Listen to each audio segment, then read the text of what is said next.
গল্পের নাম যে পাখি মন বোঝে না। লেখিকা মুন্নি আক্তার প্রিয়া। পর্ব ৫। ভালোবাসা কি জিনিস তা আমি ধীরে ধীরে উপলব্ধি করতে শিখলাম রাহাত ভাইয়ের মাধ্যমেই।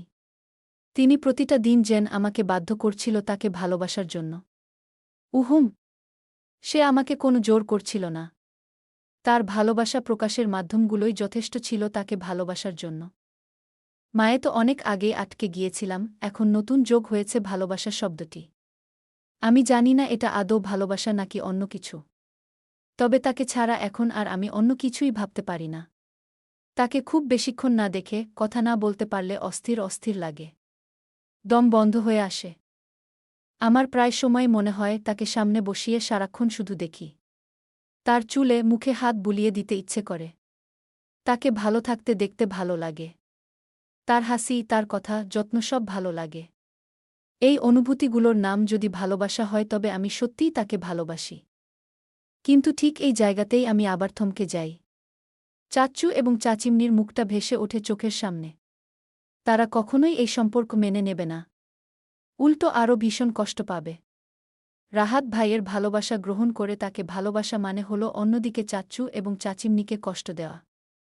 কিন্তু আমি যে আর মনের সাথেও যুদ্ধ করে পারছিলাম না। আমি যখন ভাবছিলাম কিভাবে রাহাত ভাইয়ের সামনে এই বাড়ি থেকে বের হব, ঠিক ওই সময়েই রাহাত ভাইকে আবারও অফিসের কাজের জন্য ঢাকার বাইরে যেতে হলো। তবে এবার যাওয়ার আগে আমাকে বলে গিয়েছে।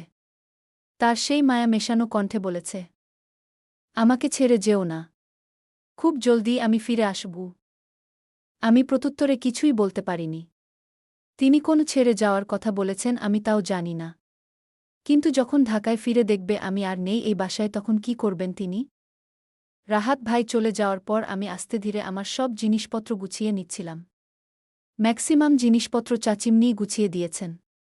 টুকটাক যা ছিল সেসব আমি আর হিদি গুছাচ্ছিলাম। আজ সকাল থেকেই হিদির মনটা ভার হয়ে আছে। কয়েকবার দেখলাম চোখও ছলছল করছে। আমি বইগুলো গোছাতে গোছাতে জিজ্ঞেস করলাম, কি হয়েছে রে হিদি? হিদির কণ্ঠস্বর ভাঙা। ভাঙা ভাঙা গলায় বলল, কই, তোর মন খারাপ কেন? মন খারাপ না গে। আমি স্পষ্ট দেখতে পাচ্ছি তোর মন খারাপ। জলদি বল কি হয়েছে? হিদি এবার হাউমাউ করে কান্না শুরু করে দিয়েছে। আমি কাজ থামিয়ে ওর কাছে গেলাম। কাঁধে হাত রাখতেই বাচ্চা মেয়েটা আমাকে জড়িয়ে ধরে ফুপিয়ে ফুপিয়ে বলতে লাগল, আব্বু আম্মু এতটা নিষ্ঠুর হতে পারে আমি কল্পনাও করিনি। ভেবেছিলাম তারা তোমাকে ভালোবাসে। এখন বুঝতে পারছি তারা তোমাকে ভালোবাসে না। যদি ভালোবাসা তাহলে কখনোই এভাবে বাড়ি থেকে বের করে দিতে পারত না গি। ধুর বোকা, তোর মাথায় এসব কি কথা ঘোরে? চাচ্চু আর চাচিমনি আমাকে সত্যিই ভালোবাসে। এমন তো না যে আমাকে একদম রাস্তায় বের করে দিচ্ছে। আমার জন্য হোস্টেল খুঁজেছে। সেখানেই দিয়ে আসবে গি। কিন্তু তবুও, জন্মের পর থেকে তোমাকে বড় বোন হিসেবে দেখে আসছি, এই বাড়ির একজন সদস্য তুমি জেনে আসছি। কিন্তু আজ কথা বলতে বলতে মেয়েটার হেঁচকি উঠে গেছে। আমি ওর চোখের পানি মুছে দিয়ে বললাম, চুপ কর। কাঁদবি না একদম। তুই কাঁদলে কি আমার ভালো লাগবে বল? তুই সবসময় হাসি খুশি থাকবি। আর শোনো, রাহাত ভাইকে কিন্তু ভুলেও এখন কিছু জানাবি না। মনে থাকবে? কান্নার জন্য হিদি আর কিছু বলতেও পারছিল না।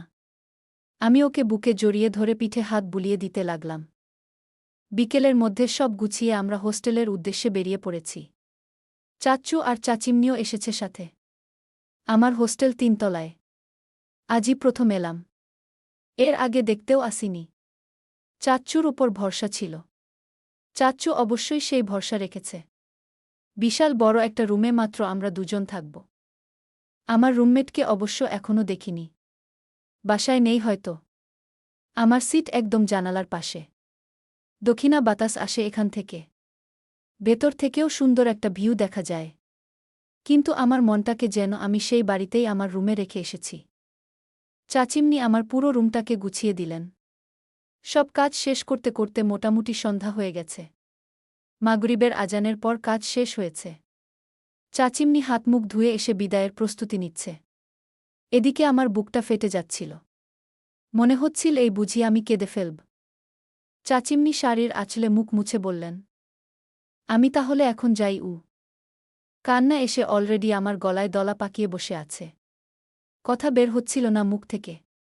কোনো রকম মাথা নাড়িয়ে বললাম, আচ্ছা গি, নিজের খেয়াল রাখিস। আর সাবধানে থাকিস গু। ঘ কোনো কিছু দরকার হলে আমাকে জানাবি। ঘ গেলাম তাহলে গু। আমি মেইন গেট অবধি গেলাম। চাচিমনি সিঁড়ি দিয়ে নিচে নামছে। যতক্ষণ দেখা গেল আমি শুধু ফাঁকা দৃষ্টিতে তাকিয়ে রইলাম। আমার বুকটা খাখা করছিল। মনে হচ্ছিল কাউকে একটু জড়িয়ে ধরে চিৎকার করে কাঁদি। আমি দৌড়ে জানালার কাছে গেলাম। দেখি চাচ্চু আর চাচিমনি সিএনজিতে করে চলে যাচ্ছে। আমার চোখের পানি টপটপ করে পড়ছিল। থামানোর কেউ নেই। সত্যিই ভীষণ অসহায় এক মেয়ে আমি এই দুনিয়ার বুকে। এবার আর আমি চুপ করে থাকতে পারলাম না। ফাঁকা রুমে চিৎকার করে কাঁদতে লাগলাম। কিছুক্ষণ বাদে কাঁধে কারো হাতের স্পর্শ পেয়ে তাকিয়ে দেখি এক অচেনা মুখ। বিস্ময় নিয়ে আমার দিকে তাকিয়ে আছে মেয়েটা। জিজ্ঞেস করল, আর ইউ ওকে? আমি কথা বলতে পারছিলাম না। চোখ ভেঙে যেন আরও বেশি কান্না পাচ্ছিল। মেয়েটা এবার আমার পাশে বসে কাঁধে পিঠে হাত বুলাতে লাগল। আমাকে ঠান্ডা করতে পানির বোতল এগিয়ে দিল। আমি কোনোরকম এক চুমুক পানি খেয়ে নিজেকে থামানোর চেষ্টা করছি। বেশ কিছুক্ষণ পর স্থির হওয়ার পর মেয়েটা বলল, আমি অদিতি। তোমার রুমমেট কি? আমি কিছু বলতে পারছিলাম না। চুপ করে আছি। অদিতি তখন আর আমাকে ঘাটাল না। পিঠে হাত বুলিয়ে বলল, তুমি আগে শান্ত হও, পরে কথা হবে গুই। অদিতি পরে নিজের সিটে চলে গেল। আমি তখনও মাথা নিচু করে বিছানায় বসে আছি।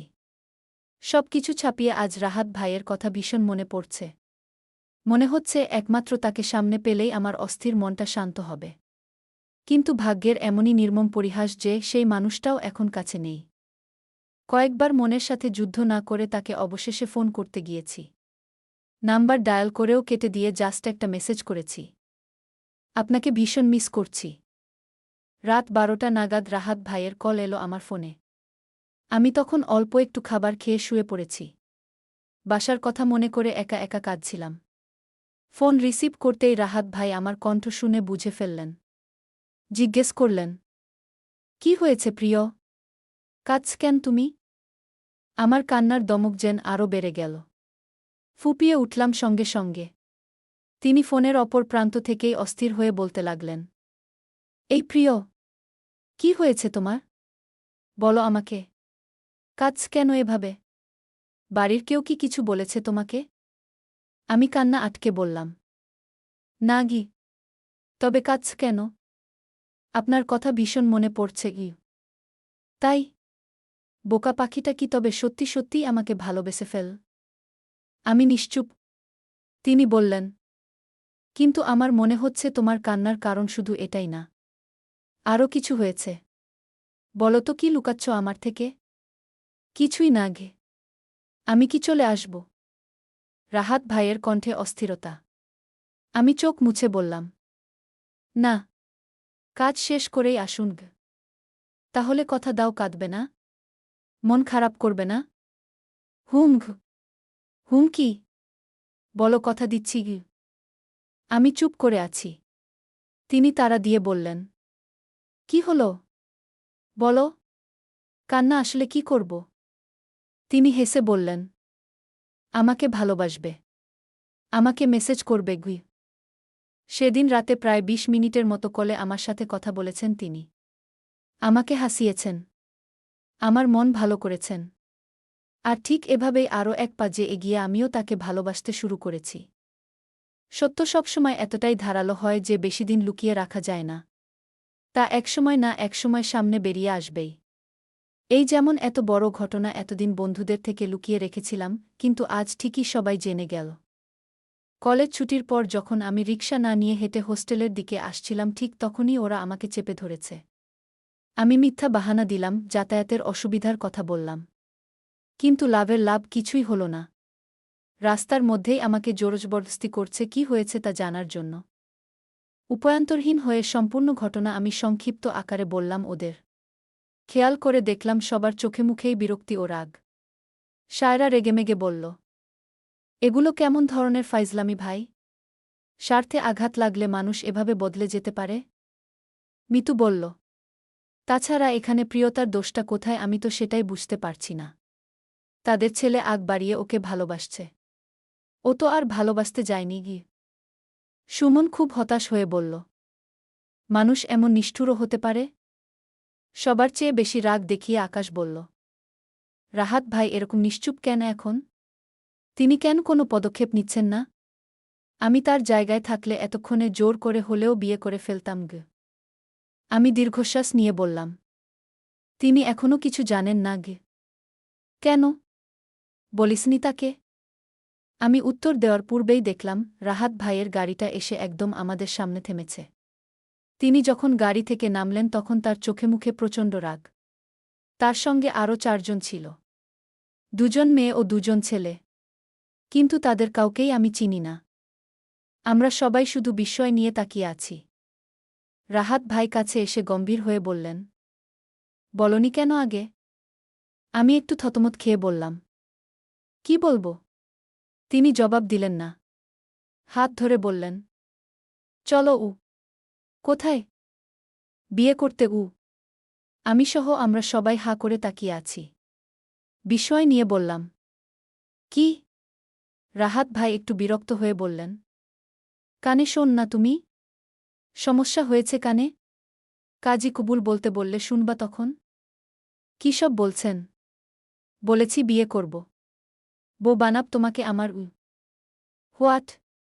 আশ্চর্য! আবার কিসের হোয়াট? আমার প্রিয় আমার বউ হবে। সারা জীবনের জন্য নিজেকে আমার নামে লিখে দেবে। এবার বুঝেছ? আমার মনে হচ্ছিল আমি সত্যিই এবার জ্ঞান হারাব। জানালার কাচ ভেদ করে বিকেলের নরম আলো এসে পড়েছে রাহাত ভাইয়ের মুখে। রোদের আলোতেও মুখটা চকচক করছিল। তার ভাবমূর্তি আগের থেকেও গম্ভীর। আমি তার পাশে বসে আছি বিধায় সরাসরি তাকাতে পারছি না। আর চোখে তাকাচ্ছি। আমরা এখন মূলত একটা রেস্টুরেন্টে বসে আছি। আমরা 2 জন ছাড়াও এখানে উপস্থিত আছে আমার বন্ধুরা এবং তার কলিগরা। তার সঙ্গে যে 2 জন ছেলে ও 2 জন মেয়ে ছিল তারা রাহাত ভাইয়ের অফিসের কলিগ। বিয়ে করার জন্য সাক্ষী লাগবে তাই তাদের নিয়ে এসেছে। মানে সে একদম তল্পিতল্পা গুছিয়ে বিয়ে করতে মাঠে নেমেছে। কিন্তু সমস্যা এক জায়গাতেই। আর সেই সমস্যাটাও আমি নিজেই। আমাকে কেউ রাজি করাতে পারছে না। এই বিয়েতে আমার বন্ধুদেরও মতো আছে। ওরাও চাচ্ছে আমি রাজি হয়ে যাই। কিন্তু কোথায় যেন একটা বাধা, একটা ছোট্ট পিছুটান। চাচ্চু আর চাচিম্মি জানতে পারলে কত কষ্টই না পাবে। সবাই যখন আমাকে রাজি করাতে ব্যর্থ হয়ে চুপ করে গেল, ঠিক তখনই রাহাত ভাইয়ের চোখে মুখে নেমে এলো একরাশ হতাশা। তাকে কিছুটা দিশেহারাও লাগছিল। আমি উপায়ন্তরহীন। সে আচমকা তার গম্ভীরতার খোলস থেকে বেরিয়ে আমার দুহাত তার দুহাতের মুঠোয় নিয়ে আবেগ মেশানো কণ্ঠে বলল। তোমার মনে কি আমার জন্য সত্যিই কোনো অনুভূতি নেই? আমাকে তুমি ভালোবাসো না? আমি জবাব দিতে পারিনি। মাথা নিচু করে রেখেছিলাম। কি জবাব দিতাম? যদি বলি না তাহলে তো সেটা মিথ্যা বলা হবে। আমার মনে তো তার জন্য অনুভূতি আছে। আমি তাকে ভালোবাসি। কিন্তু কথা তো স্বীকার করার উপায় নেই। আমার নীরবতাকে পরোয়া না করে তিনি আবারও একই কথা জিজ্ঞেস করলেন। বলো। আমি দীর্ঘশ্বাস নিয়ে বললাম। আমি পারব না আপনাকে বিয়ে করতে এটা আমার প্রশ্নের উত্তর ছিল না। আমি জিজ্ঞেস করেছি তুমি আমাকে ভালোবাসো কি না? আমি এবারও নিরুত্তর। তিনি বেশ কিছুক্ষণ নীরব থেকে বললেন। তোমার নীরবতাই কি তবে সম্মতির লক্ষণ? আমি এবারও কোনো জবাব দিলাম না। তিনি বললেন। আমার উত্তর আমি পেয়ে গেছি। এখন বলো কেন আমায় বিয়ে করতে পারবে না? চাচ্চু আর চাচিম্নি জানলে ভীষণ কষ্ট পাবে। আমি তাদেরকে কষ্ট দিতে পারব না যদি তারা না জানে তাহলে তো কোনো সমস্যা নেই। মানে আমাদের বিয়ের কথা আব্বু আম্মু এখনই জানবে না। তুমি হোস্টেলেই থাকবে সমস্যা নেই। আমি ধীরে ধীরে আব্বু আম্মুকে মানিয়ে তারপর তোমায় বিয়ে করেই নিয়ে যাব। কিন্তু তোমাকে হারানোর ভয় নিয়ে আমি দিন পার করতে পারব না। তুমি আমার জীবনে বউ হয়ে আসো, তোমার জন্য পুরো দুনিয়ার সাথে আমি লড়ব। প্লিজ প্রিয়, আমাকে খালি হাতে ফিরিয়ে দিও না। এক বুক আশা নিয়ে নিঃস্ব পথিকের ন্যায় তোমার দুয়ারে এসেছি আমি একটু ভালোবাসা ভিক্ষা চাইতে। করুণা করে হলেও আমায় তোমার হৃদয়ে একটু জায়গা দাও প্লিজ প্রিয়। রাহাত ভাইয়ের শেষ কয়েকটা লাইন যেন আমার বুকে গিয়ে লাগল।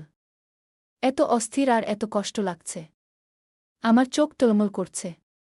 এরকম আবেদন কেউ কখনো ফিরিয়ে দিতে পারে? তাও আবার মানুষটা যদি হয় ভালোবাসার। কেউ পারে কিনা জানি না, তবে আমি পারিনি। রাজি হয়ে গেছি। একদম বিনা আয়োজনেই আমাদের বিয়েটা হয়ে গেল রেস্টুরেন্টেই। কাজীকে রাহাত ভাই রেস্টুরেন্টেই ডেকে এনেছিলেন। বিয়েটা যেন ঘোরের মধ্যেই হয়ে গেল। তবে সত্যি বলতে বুকের ভেতর এই প্রথম আমি অন্যরকম একটা শান্তি অনুভব করতে পারছি। এই প্রথম আমার অনুভব হচ্ছে যে এখন আর বিশাল পৃথিবীতে আমি একা নই। আমার নিজের একটা মানুষ আছে। একদম আমার নিজের। আমার স্বামী, আমার ভালোবাসা, আমার প্রাণ। রেস্টুরেন্ট থেকে খাওয়া দাওয়া করে রাহাত ভাই তার গাড়িটা কলিগদের কাছে দিয়ে দিলেন। আমার ফ্রেন্ডরাও আমার থেকে বিদায় নিয়ে চলে গেছে। রাহাত ভাই রিকশা ডাকলেন। আমি একটু অবাকই হলাম। বিয়ে করে তার মাথা কি খারাপ হয়ে গেল? নিজের গাড়ি রেখে রিকশা কেন? তিনি বোধ হয় আমার মন পড়তে পারেন। রিকশায় উঠে হেসে বললেন, তোমার সাথে তো কখনো রিকশায় ঘোরা হয়নি, তাই ভাবলাম ফিলটা আজ নিয়েই নিই। বৃষ্টি হলে অবশ্য আরেকটু ভালো হতো। এই সুযোগে বৃষ্টিবিলাসও হয়ে যেত। আমি মুখ ফিরিয়ে অন্যদিকে তাকিয়ে মুচকি হাসলাম। রাহাত ভাইয়ের মতো এত কাঠখোট্টা স্বভাবের মানুষ এরকম রোমান্টিক কথা বলে কি করে? যদিও তুমি জীবনের সঙ্গে আগেই রিকশায় বৃষ্টিবিলাস করে ফেলেছ। এ কথা শুনে আমি চমকে তাকালাম তার দিকে। জিজ্ঞেস করলাম, আপনি জানলেন কি করে? জানুক কেন? নিজের চোখেই দেখেছি। খুব তো ঘুরতে ওর সাথে? একদম না। আমি ওর সাথে কোথাও ঘুরিনি আর বৃষ্টিবিলাসও করিনি। ওর প্রতি আমার কোনো অনুভূতি তখনও ছিল না, এখনও নেই। আমরা জাস্ট রিকশা শেয়ার করেছি। ওর তো অনুভূতি আছে তোমার প্রতি গু। এতে আমার কি করার আছে? তুমি এটা জেনেও কিভাবে ওর সাথে রিকশায় উঠলে? একটু খারাপও লাগেনি? আমি আপনার মতো করে ভাবিনি গি। তুমি জানো আমি কতটা কষ্ট পেয়েছিলাম এসব দেখে? আপনি আমার সব খবর রাখতেন। তুমি কি আশা করেছ? কিছুই না গে। তোমার সব খবর আমার নখদর্পণে থাকে প্রিয়। যাই হোক, আমাকে আর পুরিও না ঘি। ঠিক আছে। আমি আর ওর সাথে মিশব না ঘি। রাহাত ভাই খুশি হয়ে হাসলেন। আমার হাতের উল্টো পিঠে আলতো করে চুমু খেলেন। লজ্জায় যেন মুখ লাল হয়ে গেল আমার সাথে সাথেই। আমি সঙ্গে সঙ্গে অন্যদিকে মুখ ফিরিয়ে নিয়েছি। রিকশা এসে থামল বসুন্ধরা সিটি কমপ্লেক্সের সামনে। ভাড়া মিটিয়ে ভেতরে যাওয়ার সময় জিজ্ঞেস করলাম, আমরা এখানে এসেছি কেন? শপিং করতে। কেন? তিনি কোনো জবাব দিলেন না। ভেতরে গিয়ে নিজের পছন্দের একটা মেরুন জামদানি শাড়ি কিনে দিলেন। ডায়মন্ডের নাকফুল কিনে নাকে পরিয়ে দিয়েছেন। হাতে ডায়মন্ডের রিং পরিয়ে বললেন, সারা জীবনের জন্য নিজের করে রাখার চিহ্ন সাথে দিয়ে দিলাম গো। প্রত্যুত্তরে মৃদু হাসলাম আমি। তিনি আরও প্রয়োজনীয় যা যা লাগে সব কিনে উবার ডাকলেন। এখন কোথায় যাচ্ছি আমি তাও জানি না। আমি এক নতুন আবেশে ডুবে আছি। একটা মুহূর্তেও তিনি আমার হাত ছাড়েননি। এখনও হাত ধরেই বসে আছেন। গাড়ি যখন এয়ারপোর্টে এসে থামল তখন আমি বিস্ময়াভিভূত হয়ে জিজ্ঞেস করলাম, এয়ারপোর্টে কেন এসেছি আমরা? হানিমুনে যাব তাই। হানিমুন? ইয়েস। বাংলায় যাকে বলে মধুচন্দ্রিমা গু। আমি ফ্যালফ্যাল করে তার দিকে তাকিয়ে আছি। তিনি আমার মুখাবয়ব দেখে হেসে ফেললেন। কাঁধ জড়িয়ে ধরে হেসে হেসেই বললেন, বাচ্চা বউ নিয়েও ঝামেলা। কিছু বললেই ভয় আতকে ওঠে। বৃষ্টিবিলাস তো হল না এখন। বিনিময়ে সমুদ্রবিলাস তো করাই যায় বলো। আমি বাক্যহীন। তাছাড়া আমার কিছু বলারও নেই। কবুল বলার পর থেকে আমি যেন আর আলাদা কোনো সত্তা নই। তিনি এবং আমি একই অংশ। আমার দুনিয়া বলতে আমি শুধু তাকেই বুঝতে শুরু করেছি। সেই রাতের ফ্লাইটেই আমরা কক্সবাজারে এলাম। প্লেনেও তিনি আমার হাত চেপে বসেছিলেন। ভয় পাওয়ারও যেন কোনো ফুরসত ছিল না। একটা বিলাসবহুল হোটেলে উঠেছি আমরা। বারান্দা থেকেই সমুদ্র দেখা যাচ্ছে। আমি এখন বারান্দাতেই দাঁড়িয়ে আছি। তিনি এসে আমার পাশে দাঁড়ালেন। জিজ্ঞেস করলেন, কি দেখছ? ভাবছি। কি ভাবছ? সবকিছু স্বপ্ন নাকি সত্যি? একটু পরে কি ঘুম ভেঙে যাবে, তিনি আমাকে তখন পেছন থেকে জড়িয়ে ধরে কাঁধে থুতনি রেখে বললেন, এখনও কি সব স্বপ্ন লাগছে? আমি কিছুটা শিউরে উঠলাম। সেই সাথে প্রচণ্ড খুশিতে আমার চোখেও অশ্রু জড়ো হয়েছে। গলা কাঁপছিল কথা বলার সময়। আমি কাঁপান্বিত কণ্ঠেই বললাম, কিভাবে সম্ভব হলো এসব? কারণ আমরা দুজনই দুজনকে ভালোবাসি। আমার চোখ থেকে পানি গড়িয়ে তার হাতে পড়তেই তিনি আমাকে ছেড়ে মুখোমুখি দাঁড়ালেন। চোখের পানি মুছে দিয়ে বললেন, কাঁদবে না খবরদার। বিশ্বাস করতে পারছি না এখনও গু। বিশ্বাস করো আমার জান। তোমার জীবন আমি স্বপ্নের থেকেও সুন্দর ও রঙিন করব, প্রমিস। শুধু তুমি আমার পাশে থেকো। থাকবে তো প্রিয়? আমি অশ্রুসিক্ত নয়নে তার দিকে তাকালাম। উপরনিচ মাথা ঝাঁকিয়ে বললাম, থাকব। সারা জীবন। তিনি এবার দুহাতের আজলায় আমার মুখটা ধরে বললেন, কখনো ছেড়ে যাবে না তো আমায়? আমি এবার সেই দুঃসাহসটা দেখিয়ে ফেললাম। নিজ থেকে তাকে জড়িয়ে ধরে বললাম, কখনো না। গল্পটা কেমন লাগলো অবশ্যই বলে যাবেন।